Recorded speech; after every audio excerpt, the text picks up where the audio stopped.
Hi, I'm Liz. And I'm Marie, and this is Mock It, a podcast sponsored by MetroStar, where we take a deep dive into UX design, trending design topics, and talking with our friends in the field. Let's get started. Yeah, so today we are doing another one of our OG styles and going back to just without a guest and just one-on-one with Marie and me. So for today, we're going to be talking about storytelling for clients as well as storytelling for our internal teams. So Marie, I'm going to jump right in on this topic and ask you to tell us a little bit of what does storytelling mean in relation to UX, and then we can dive into a little bit with reference to our internal team and clients. Awesome. So yes, I am very pumped about this topic.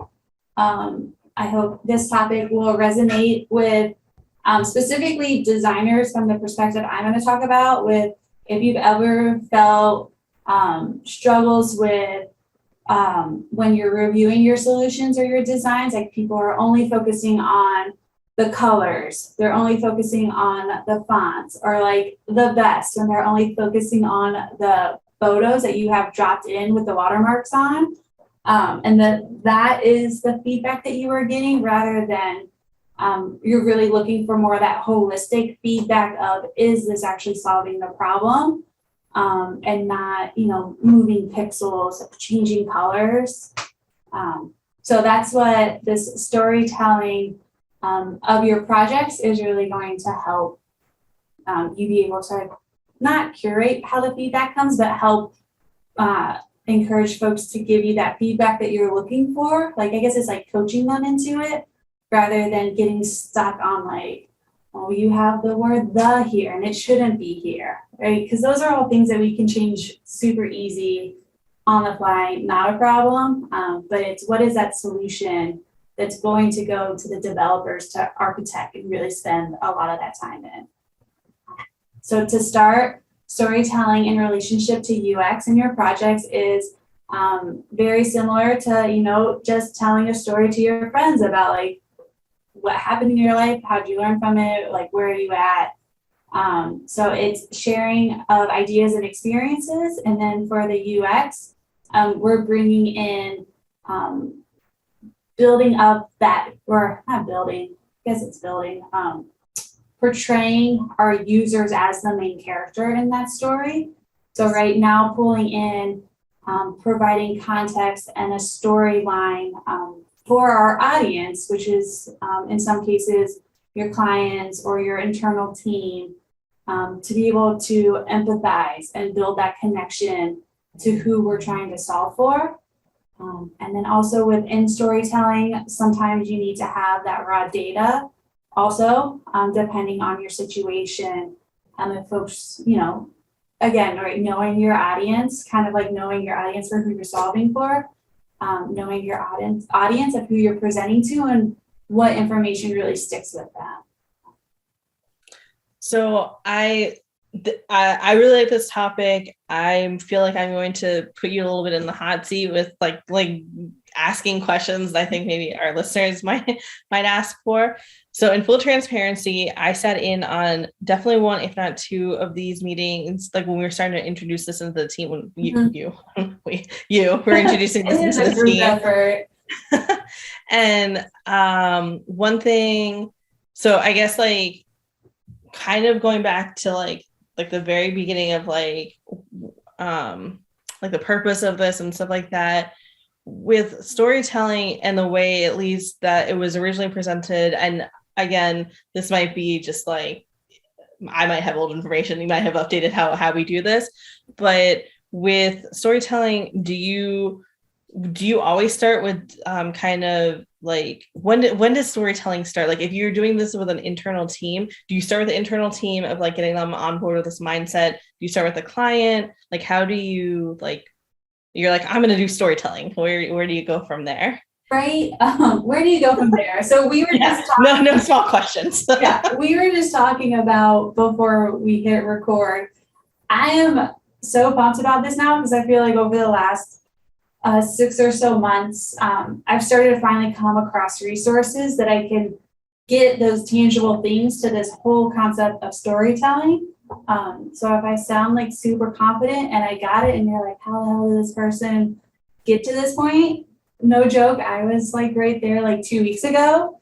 And I'll share later on in the episode as we get there, the great resource that I found off of a Google search, right? Like the theme of our shows a lot of the time is, you can just learn from Google. I don't even know what I put in to find this gold, but it was from a senior UX leader in the field named Bob Ricca, and it was what he presented on gave me tangible pieces to finally understand this big hoo-ha of storytelling is the way to do it all.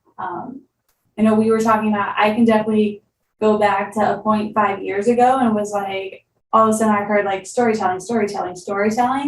And I was like, how the heck do I apply this like when I'm sharing design concepts to a client, right? Like I get the storytelling in like an article a company might post.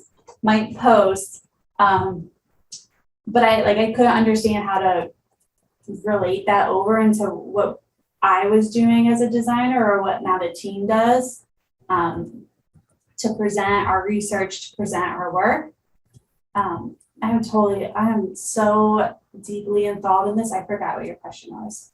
No, it's totally cool. I think like you sort of answered it with how like, I guess I'm trying to think like when you're going to do storytelling, do you start with getting your team on board with like into this mindset, or do you just like, you're like, we're going to present it to the client? Like where do you, like, how do you start? Like, how do you incorporate storytelling?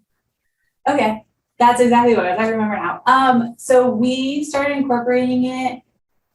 I don't know how to say like, oh, you just like did it, but it kind of was, I came across this and you've experienced my ideas of, oh, hey, I found this might be of interest. What do you all think?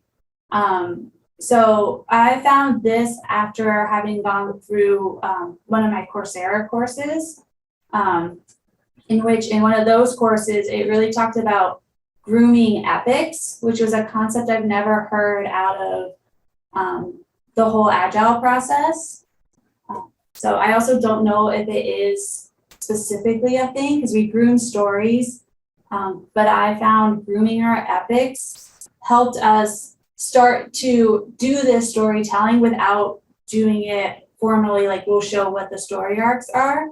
But what it helped us do was instead of like you create an epic and then you have all the stories to it and you write the user stories and maybe our team could just write better user stories, but I think for a lot of teams it's like user X wants to do blah because they can do blah, but that doesn't really tell me like how is user X feeling, how are they seeing things done, how do they want to feel. It's missing a lot of that richer information that you would get in a story, in a narrative about your user and the problem to solve. I noticed that our team was struggling with that, and maybe more so because we were remote. So a lot of conversations have to be intentional and not just like oh, hey, this hit me in the head. Like, what about this? So we started grooming our epics, where we started off with working through, we have a set of personas, but what was that persona specifically struggling with that this epic was solving? Right? Like your personas can have a couple of pain points that need to be resolved in your product. So what was this specific epic resolving? And sometimes now that we've done it a while, our personas start to like overlap, but there is it's like a focused persona. That sounds weird. Focused persona of your persona. But it's like a focused like timing of that experience your persona is going through. Like what is that goal that they're going through? What are they thinking? What are they feeling? What are their challenges? And then we move on after everyone has an understanding of that.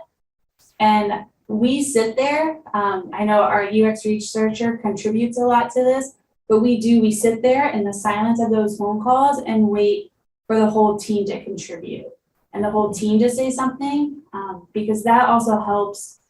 You only retain like 10 or 20% of what's presented to you, but if you're actually participating and contributing, you will retain more, right? Because you've had to digest it, think about it, and now you're sharing your thoughts. So we will sit there in that awkward silence and then move on to writing a problem statement as a team, and working it out. Like sometimes we have a couple problem statements that come out, and then, they get molded, meshed, edited until there's one the full team agrees to, which then again, right, sitting in some silence to have everyone come in. So this is maybe like active storytelling rather than, just passively getting a story narrated to you, and then focusing on the jobs to be done. But so after our team has gone through that exercise within Epic Grooming, we were having better conversations once grooming stories. So I saw a lot of positive around that.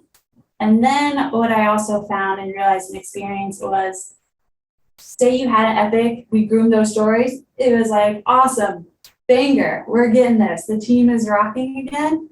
Say we didn't come back to stories about that epic for like 2 sprints. It was kind of like, and then,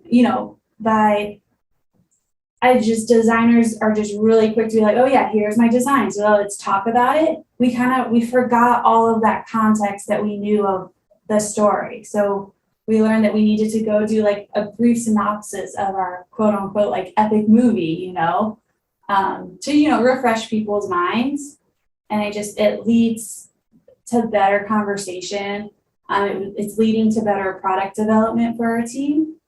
And so that's, again, like really long tangent story because I'm obsessed with this now.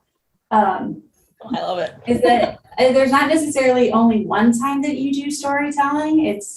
I think anytime in your project team, I think the only time maybe you don't do it is when you're doing user interviews, right? When you're testing with users, because you're trying to see what they're just doing in their environment. You're not trying to like set them up in any way, but right, it's sharing back your user research that you have found and the patterns that you found. You can use storytelling, sharing designs, sharing anything back with the client. So you use it a lot. And I think it's really helpful for context. So I'm going to go, first off, thank you for that. I know you love this so much, so I feel like I'm just going to like continue asking these questions to you. So with the team, and this is kind of like what I experienced as well when I was on a couple of those meetings that you were leading. So basically like the team comes together and like gets to know like the problem very well so that everyone can be on the same page for the solution. Yes. Through storytelling. How does it work with a client? Yeah, that's great. Is it as nitty gritty? Is it as, because I don't think I've been on some of these, like obviously like we've been on a ton of meetings with clients together and like trying to one thing I think we always run into as designers and trying to provide solutions is kind of exactly what you were saying earlier. Like, don't look at the design, look at look at the bigger picture. Like the text isn't gonna be like purple. It's not gonna be like orange and purple or whatever, whatever. Right, like we can change that, but does that really affect the solution? And at some extent it does, but like if that user flow of the solution isn't right, changing the text color isn't going to correct that. Yeah, exactly. So then how do we like, how do designers then are like, all right, like we're going to do storytelling with the client? Because I don't think I've been in, like, how do the meetings go now? Yeah. So I am going to read from my computer to make sure I get it right. The story arcs from Bob Ricca, because I think it was really well said. It's really concise. It's super easy to follow, but he has 2 story arcs that he shares. One is for setting expectation and getting buy-in, and that can be done with anyone. I know a lot of people will think, oh, obvious check for the client, but sometimes you also just need buy-in from your developers. I think as the researchers and the designers on the team, great, we're out there and actively interacting with our users, and we're hearing what their pain points are like over and over and over and developing that empathy. but then you have to know, right, like, everyone else who wasn't there isn't spending, like, if you have 5 user interviews, that's already 5 hours plus whatever time to do the analysis. And then to create like your presentation or documentation of your, the patterns that you found from what they were telling you, right? So, just for fun, like it's 10 to 15 hours, right? We've been embedded in it. Everyone else hasn't, right? They are not connected to it like we are. So the story arc for setting expectations and buy-in for the future is there's 3 parts. Both of the story arcs have 3 parts, so that's even better. This is where we are, this is where we want to be, and this is how we get here. And that can also include what we need to be successful in that one. Do we provide that information as like, is that like the level setting that you do when you go into the meeting? You say like, these 3 things, and then you can go into the solutioning, or Yes. do you like come up? Okay, cool. Yeah, I would, because from personal experience, from both just doing like, hey, this is where we need to get to and how we're going to be successful. I think that's how usually designs and solutions are presented without giving the context of everything else and not just making it clear what problem we're solving for. I've noticed our team, this has like been a slow roll that we're getting better and better and more like complete in what we're doing. But meetings with stakeholders or clients to review the solutions has started out with like I don't even know like the specific words, but right, like we're going to kick off the meeting with, hey, this is that problem statement that we're talking about right now. So even just, we started adding that in, just the, the context of what are we talking about right now, I think just switches everybody's minds off of just responding to the visuals and responding to what the whole thing is. So then we've also added, when we talk about, like, well, this is the problem we're resolving, this is now the flow we think that users should follow to resolve that problem. So now, right, you're just getting into like little squares that are like showing like user did this, and then they had an option of this and that. So we're giving context and learning stuff before people are seeing the visuals to react to, and getting that context and getting on the same page has really been helpful. So then when we go and share the visuals, that feedback is more about the solution than the specifics on the screen. Yeah, like my favorite. Oh, like make this look pretty, or this isn't pretty enough. Like right, we get past that.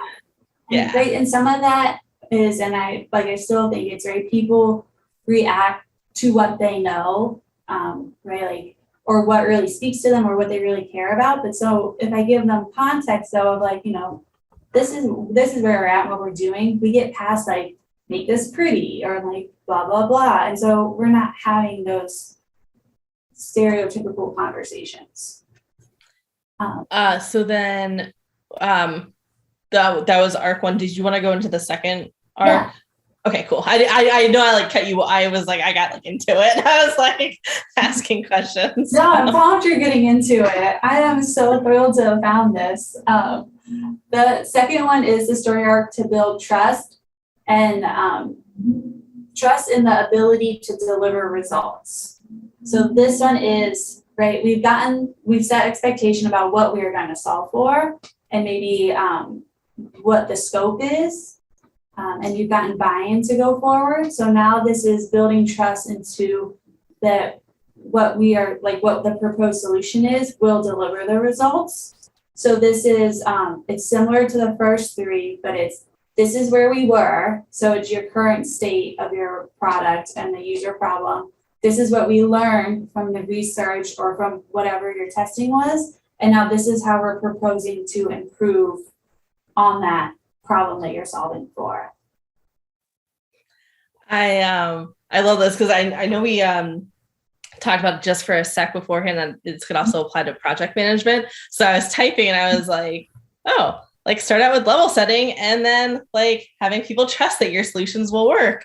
So yeah, this is awesome. What tips and tricks do you have to do it well? So I would say Right, with anything, it's practice, practice, practice. So our team is not only doing it when we're presenting, well, our team is now doing it every time that we're presenting within our group. I'm using the same principles when I am sharing back with the client as the product owner, which I know you asked a question about how do you do this with the client. We've recently had to do one before, and I would say it was the setting expectations arc that I used. Because I came back and I pulled out a lot of this is where we are, and then a lot more of what we've learned. So I kind of blended the two because we were having requests for solutions that were conflicting from our client and our stakeholders. So it was like, where are we? What have we learned that our users need and want? And then this is how we'll get there, and gave them, that plan for how we move forward to get the buy-in. So that one was a little blend between the two story arcs, but again, right, it was giving them that context rather than we had a lot of meetings that we were saying what the solution was already and just saying it was because there was a lot of assumptions because we've talked about this one project for over a year now that everybody was on the same page when in fact, I forget which meeting we were in and I was like, oh my gosh. We are all like on different islands, different pages of the same book. It was like, we need to come back. And so we put together this presentation, again, right, like 2-level set, like let's focus on what is that future buy-in and how do we progress. So practice like everything and anything, any skill that you want to get better at, you keep practicing. And then I would say having these 3 points of the story arc, it's really easy right before you go to present, the day before, even an hour before, because it's, your work, right? You know what you've done. Being able just to write out a bulleted outline real quick of, all right, when it gets handed off to me and I'm gonna talk about this project, I'm gonna let everyone know, okay, this is where we were and this is what we learned. And now here, see, this is our proposal for how it's improved. I think that will help you feel organized in when you're sharing it, right? Because you've already written it down, maybe you've said it to yourself. And that is probably the biggest tip. Our team just did it yesterday before backlog refinement, and I think it went really well. I know for myself, I've struggled with it before in presenting because I'm like, oh my gosh, I'm the only one that really loves all this stuff and to nerd out about it. So when you're presenting with your PM or your client or your QA or your developer, it's knowing that you might feel like you're really getting into the weeds of it and stuff, but it is helping people and that you might be talking for a while. I would add in another tip of something that our team is also practicing a lot more while presenting anything is asking questions after short chunks of information. So maybe, for this, you add, this is where we were, explain where we were, and then ask if anyone has any questions. I think these are good tips, especially in remote, because you can't see people's body language or see their eyes or their body. How you kind of move and you're like, ooh, that was interesting. I have a question. Yeah. So yeah, intentionally making time for some silent space for questions to come up. And then always it's totally fine to ad lib on the fly. Or if someone asks you a question that you weren't expecting, it's totally okay. You will get through it. Yeah. And I think with that exact, it's totally fine to be that's a great question. I need to go back and do some research. I need to circle back with my team to get back to you. But we can follow up in a post-meeting email or post-meeting call, something like that. That is a great tip. Having that, was it a scapegoat phrase? And that's not a scapegoat because that is not putting someone under the bus. But anyways, having that phrase when you get a question that you weren't ready for either you hadn't thought about it yet, you're really not sure if you're the right person to be answering it, because sometimes, especially in government contracting, that can get weird. So that oh yeah, totally. That's a great question. I will have to get back to you. I have to go ask, whoever is the best person to answer that information. I would say that is a totally good professional saving grace statement when you get caught in a bind. Yeah. And I think that people understand, because like, you don't want to put your foot in your mouth, or like, you don't want to like say, like, especially like with like questions around development, like I definitely feel like it's so much safer to be like, oh, let me go ask my developer, because you can't, like, you don't want to promise something and then like go back to your teammate and they're like that doesn't exist, or I don't know, like something crazy, like, it just they don't connect. So yeah, I think that it's a very acceptable answer that people will appreciate, even if you yourself during the moment are like, oh, like I didn't, like, don't get down on yourself to that way. Yeah. So sure. And then, so with this, like, kind of, with this new format of storytelling, how would you say that the feedback has the feedback improved, like client feedback improved? Yeah. So we will be presenting to the client in like a week or two on a pretty big, project scope.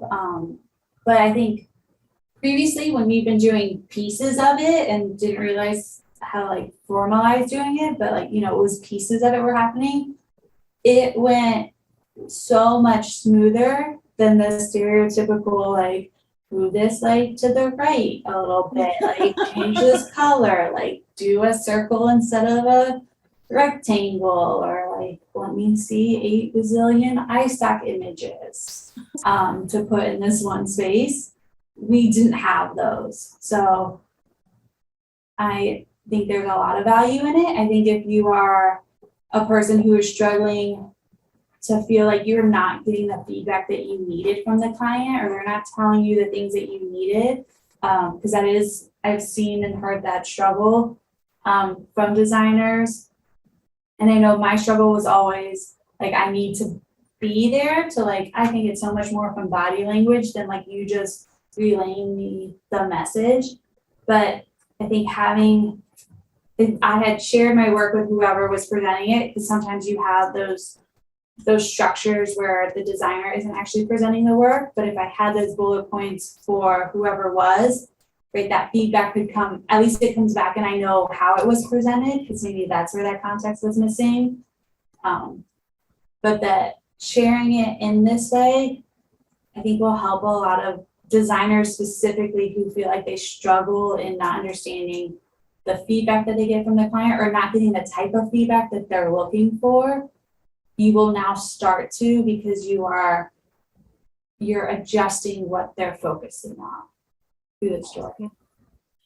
And then, like, keeping on the same sort of vibe of like working with our clients, is this something that can clients sort of develop, like bring storytelling into their practices as well? Yeah, I feel uncomfortable answering this, Liz. I'm not telling the client what to do. I'm sure if they find value in it, if they would like to. I mean, right, because it would be them presenting it up higher up the ladder. So I don't know what their relationships are. I don't know what their processes are. I'm learning a lot. Like you said, you're learning different protocols. We have had a change, and it's interesting from like their background that it's just, we have different protocols now than we did a year ago. But so I don't feel comfortable answering that, because I don't know their perspective and what they deal with. Got it. So never mind. Just backtrack off of that one. Sure. Yeah, I don't think the client is ever going to storytell to us. I mean, maybe if they want to, right? I mean, also if they find value in it, like, go get them, girl. Like, I would love if you, like, we all storytell now. But also tell you, I did not understand this concept up until like 2 weeks ago, or not understand how to apply it as clearly as I do now. So so then I have like a in practice question for you, because I also know how passionate about Agile and Scrum you are. Yeah. So if someone's like, oh, like, this is awesome, like, we need to bring this into our team, when you were explaining storytelling, you started talking about, like, you started at the point of grooming epics. Mm-hmm. now in practice, like with Agile, if people are like very, if they're like a Scrum team and they're very into Agile, is that a recommendation of where you would have them start? Are there, do you add like another meeting into this? Like how does it go from like, how do you actually like do it and like incorporate it into your Scrum, I want to say lifestyle, but Scrum team? Yeah, into the events. Yeah, so no one has to worry. It is not an additional meeting. It's actually things we do it during backlog refinement and sprint planning. It's just instead of having like okay, is this story good? Like, how do you think this story should be? Like, da da da. It's just now our conversations around each story ticket or each epic. So you obviously do the epic grooming when you realize you need to create a new epic. So whenever that creation of that epic happens, maybe not necessarily in that meeting, but in like a follow-up meeting, you need to go through and groom that epic before you get too far into the weeds of all the stories that you are making. Because grooming that epic can also help you not create extra stories that maybe aren't needed, and you find out that they're not needed until later on. But it's a more structured, I don't like moving my hands, like meeting conversations, they have more of a structure and we know how to present and talk about it during refinement. Like there's more purpose now that we're following the story arc when we're presenting about tickets, epics, designs. Question for you with this.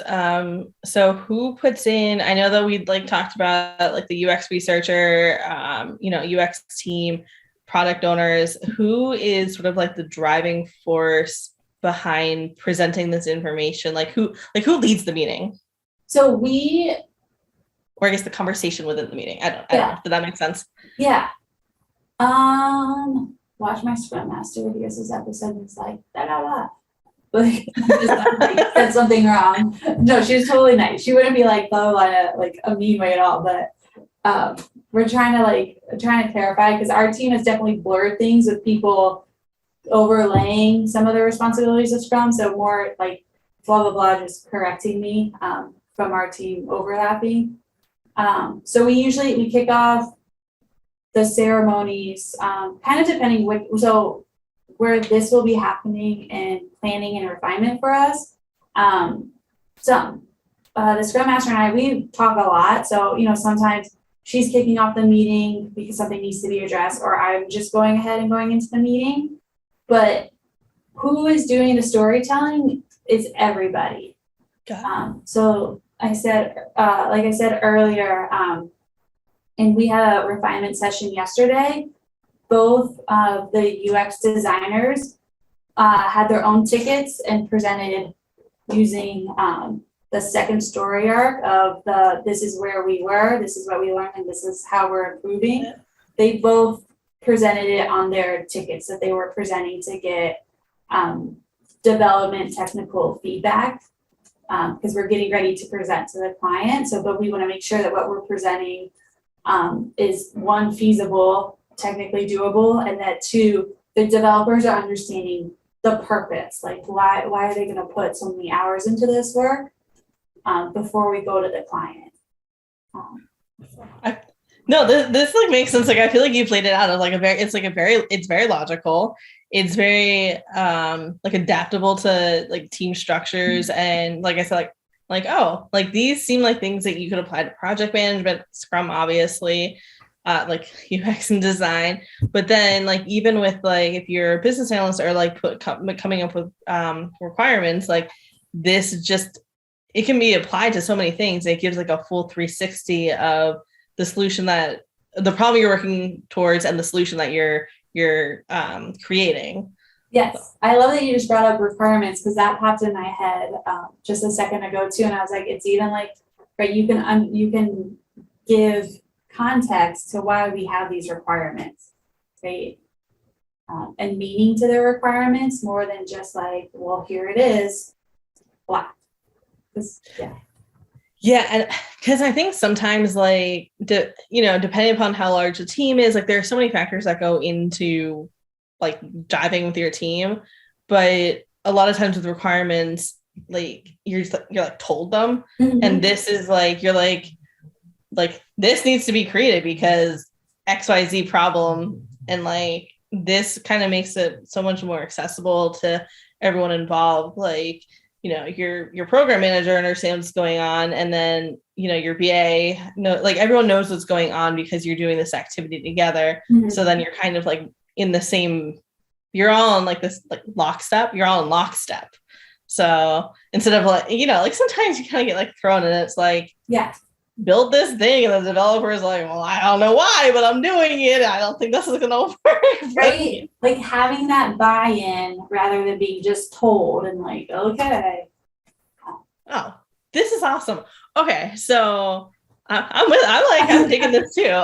Okay, so what are, I know you've given some great tips of like basically like, you know, how, like why this is important, like tips and tricks to like doing it well.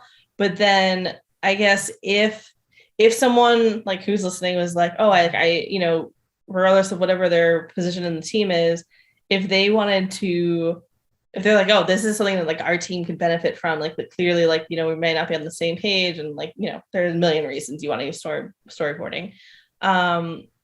Like what, like how can they approach their team to be like, we should try this out? If that question makes sense. Yeah. I mean, I think you can just, I don't know. I feel like what I do with our team, I'm like, hey, I learned this. Do you guys want to try it out? And then we try it. And there's been things that I've learned that like have failed.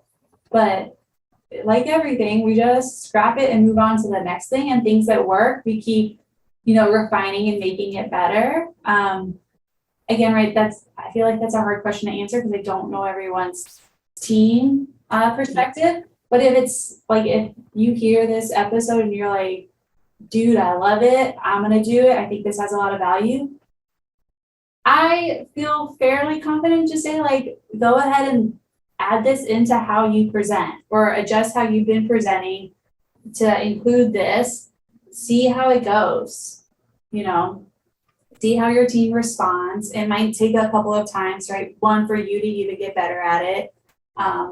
Because like a funny story, I'll call myself out.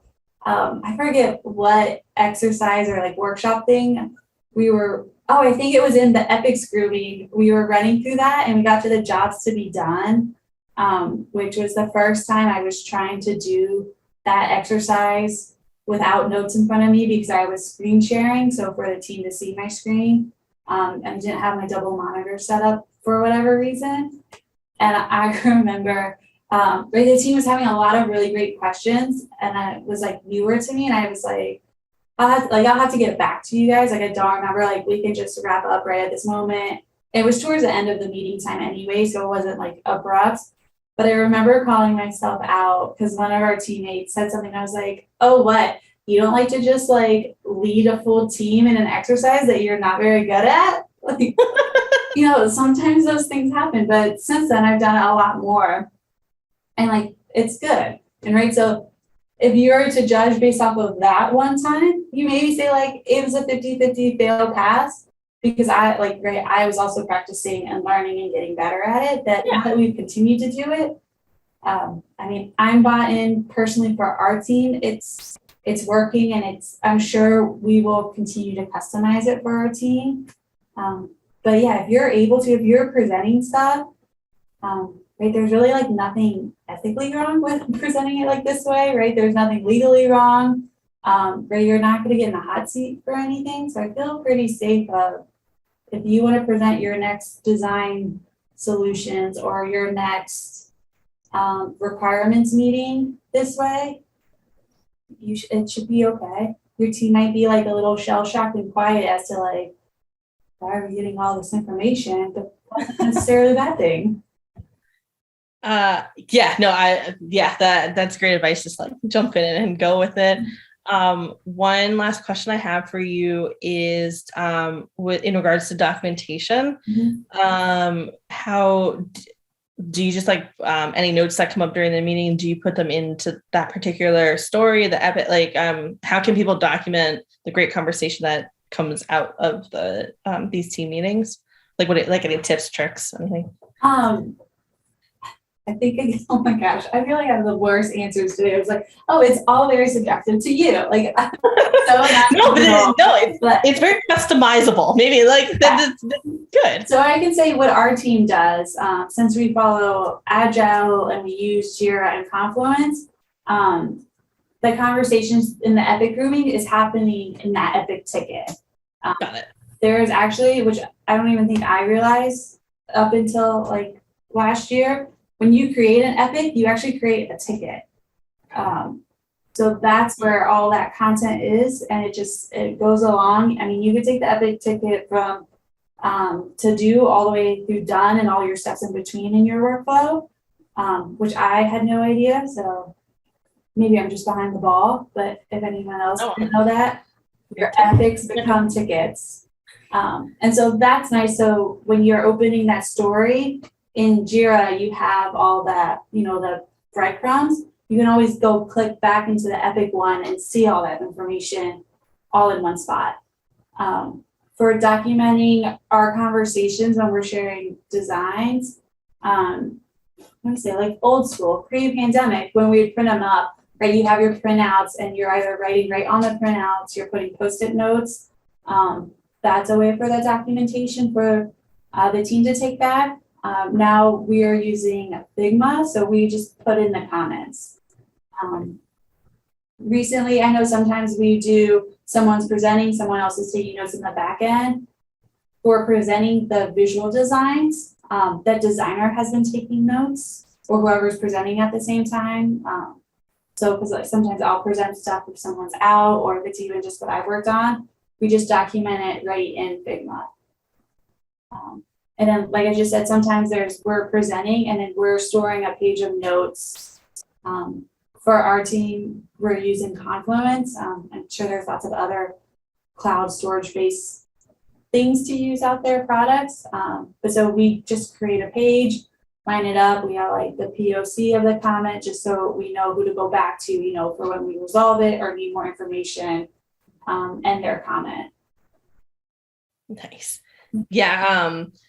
I know we started, I love doing the comments on the fly with the client, because I feel like that has made, like, you have your POC to go back to, and then it's like right on the screen with them. Yeah. So like there's no room for interpretation. It's like, you miss that step, but like you cut out that step of like, oh, I thought you meant this. No, I meant this. It's like we're together on this. Yeah, that's what's really nice about right, like a positive to the whole pandemic is all of those virtual collaboration tools.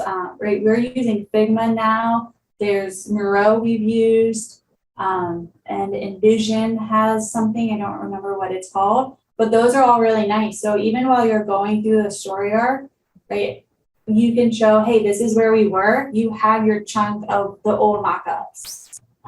Specifically for a lot of designers, we never want to lose the previous stuff. So you're just making copies and copies and creating massive files, but it's okay because you always know sometimes people are like, oh, but what about like that design from somewhere, blah, blah, blah.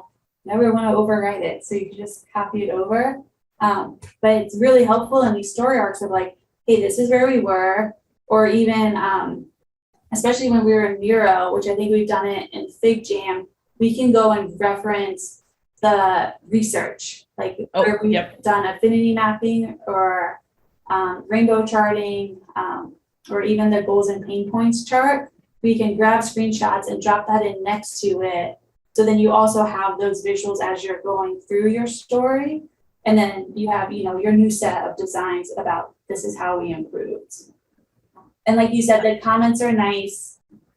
So like with stakeholders, when they're like, oh, but didn't I say last time? You just have it right there. It streamlines conversation.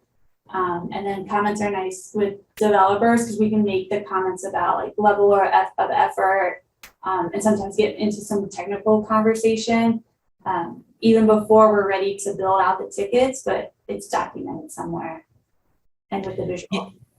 Yeah, no, that, I found when we have gone back to referencing our research, like with the affinity maps and goals and pain points and stuff like that, that has been like tremendously helpful. So I love that you brought it up. And also, like, I love affinity mapping. So I'm like, of course we should bring that. We should use it.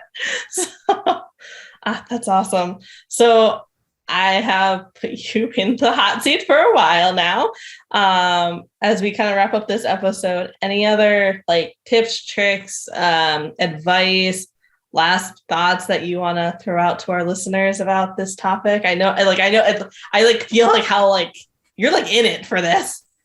Right, because it's like, I don't know if you've ever experienced, like, for so long, you're like, I get it. I understand, like, from the high pie in the sky, like 35,000 foot, I get that this should matter, and I get that this could be better for me.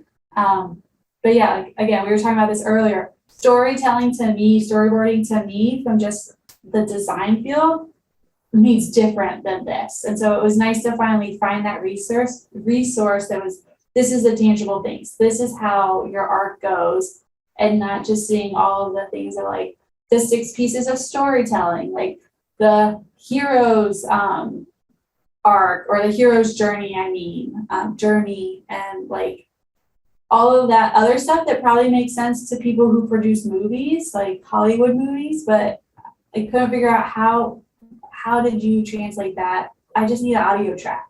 That's really, I just need the soundtrack to the visuals. How do I create that? I think Bob Ricca really laid it out nicely. Awesome. We'll link all the resources that you found in our podcast description so people can check Bob out as well. And then any other resources that you have on this topic we'll also put so people can kind of get a glimpse into what you've done to like take on this new venture. So with that, this was Mocket. Don't forget to like, subscribe, and share with your friends, and join us next time. If you're interested in learning more about how government and tech collide, visit MetroStar.com and follow us on our socials. Marie is a former visual designer turned agile-loving, human-centered design advocate. They have helped government organizations for almost a decade build successful digital products by aligning cross-functional teams around a deep understanding of the user at the heart of their mission. Marie is passionate about advancing girls and women in technology and has curated several educational, hands-on experiences for all ages. Liz is a user experience strategist turned project manager committed to human-centered driven approaches and results. She has worked on 20 plus higher education, government, and client-facing websites and software platforms, creating long-lasting, user-focused digital solutions. Liz is devoted to equity and strives to celebrate diversity and inclusion.